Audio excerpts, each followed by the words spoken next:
want to tell you a little bit about myself.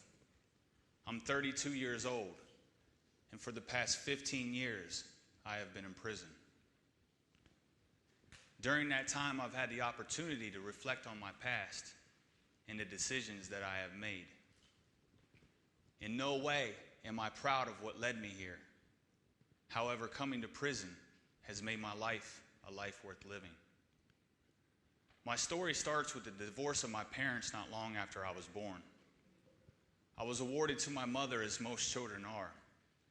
And while with my mother, I began to realize that she loved two things more than me. That was men and drugs.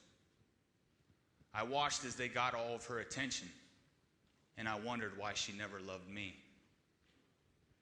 The men in my mother's life would torment me. But what was worse is when they casted me aside and acted like I didn't exist. That wasn't until I turned 6 years old. And I was held down by a family member and I was raped. I had no idea what this experience would do to the rest of my life. Shortly after I was victimized, my mother decided that she was done being a mother. She leaves me in a house by myself and she flees to Florida. At least she calls my dad to let him know that she wasn't coming back and where he could find me. My father rushed to pick me up, but he had no idea the damage that was already caused. Several years go by before my mother wants to come back into my life. She says she's coming to pick me up. I'm excited, so I wait and I wait, but she never shows up. It devastates me and I hysterically cry myself to sleep. I'm awoken in the middle of the night by my family. They tell me to get dressed. I'm going for a ride. A couple hours later, I'm checked into a mental hospital. My family just didn't know what else to do. While I was there, I was placed on medication because apparently there was something wrong with me. And I was starting to believe it too. My stay was short, and when I was released, my mom wanted me to move in with her. I remember that's the first time I ever saw my father cry. He begged me not to go, but I went anyway. That's because he already knew what was going to happen. I went with my mother, and soon after, my stepfather made her choose between me or him. And back to my father I went.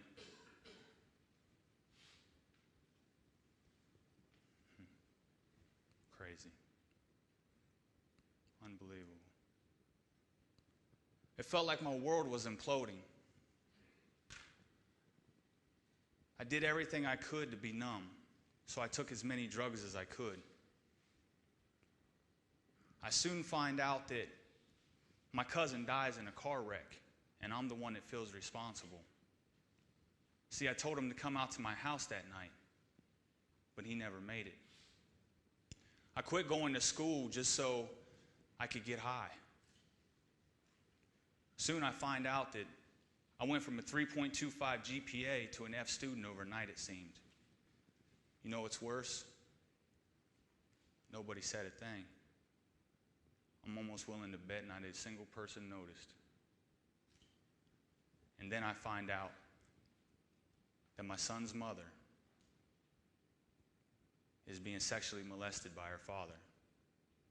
My heart gets ripped from my chest. I remember what it feels like to be that kid, that helpless. I swear right then and there that I'm going to do what nobody did for me. I'm going to protect her. I go to my friends and their families, but they're too afraid to get involved.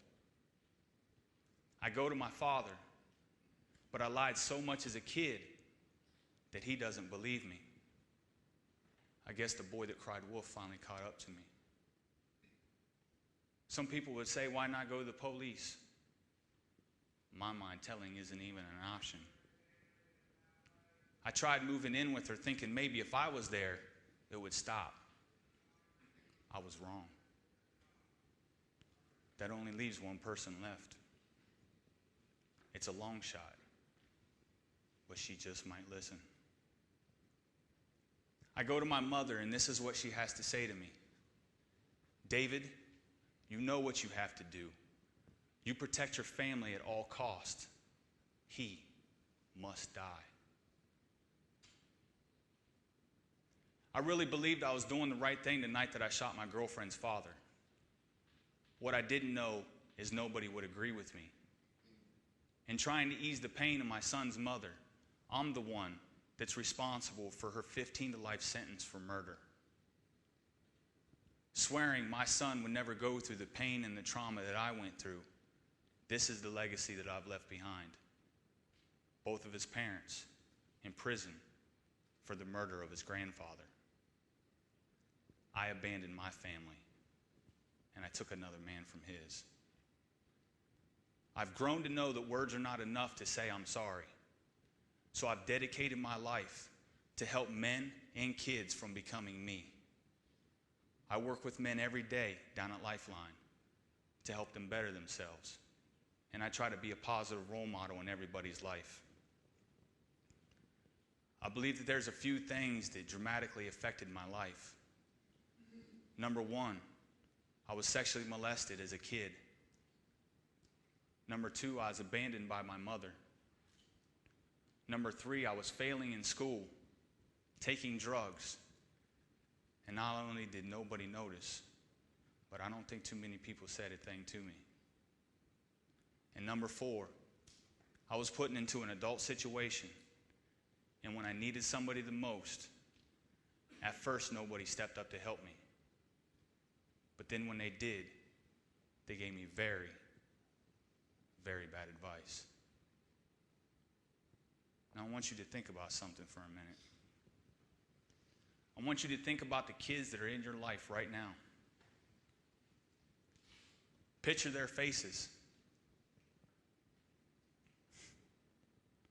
What kind of future do you have envisioned for these kids? Now, who in here knows, by a raise of hands, a child in any one of those situations or worse?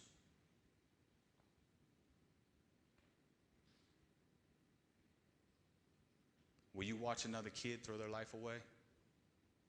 Or will you step up, get involved, and keep another kid from becoming me? Thank you.